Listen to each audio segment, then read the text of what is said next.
Hello అండి, ముందుగా అందరికీ నాకు స్వయం సమాచారం ఛానల్కి స్వాగతం. ఈరోజు మన వీడియోలో అంటే మనీ మంత్ర విషయంలో ఏ విషయం గురించి అయితే చర్చించబోతున్నాము అంటే, ఇంట్లో ఆడవాళ్ళు శుక్రవారం ఎప్పుడు ముగ్గును వేయాలి అంటే, మనం సహజంగా ఉదయాన అంతా శుభ్రం చేసి ముగ్గు అనేదాన్ని అలంకరిస్తూ ఉంటాం. కాకపోతే మనకి మంచిగా లక్ష్మీ కటాక్షం అనేది కలగాలంటే మీరు ఇంకో సమయంలో కూడా ముగ్గు అనేది వేసుకోవాలి.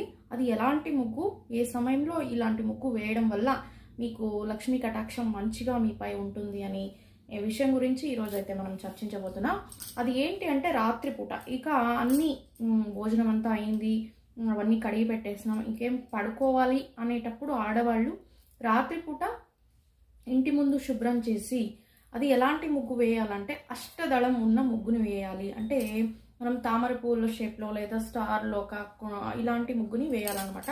అది అష్టదళాలు అనేది ఉండాలి. అంటే ఆ పెటల్స్ అనేవి 8 పెటల్స్ అనేది ఉండేలా చూసుకోండి.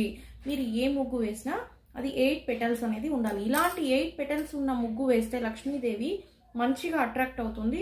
మీరు ఇలా శుక్రవారం రోజు రాత్రిపూట ఈ అష్టదళం ఉన్న ముగ్గు వేయడం వల్ల లక్ష్మీదేవి మీ ఇంట్లోనే స్థిర నివాసం ఉండడానికి చాలా అవకాశం ఉంది. కాబట్టి మీరు ఉదయం కాకుండా ఉదయం కూడా వేసుకోండి, నైట్ టైమ్స్ మీరు పడుకునే టైం ఇలా చేస్తే, అంటే అష్టదళం యొక్క ముగ్గుని వేసి కనుక మీరు పడుకుంటే మీ ఇంట్లో నిద్రించే సమయంలో ఆడవాళ్ళు ఎస్పెషల్లీ ఇలా కనుక చేస్తే మంచిగా లక్ష్మి అనేది మీకు స్థిర నివాసం ఉంటుంది మీ ఇంట్లో అని చెప్పవచ్చు.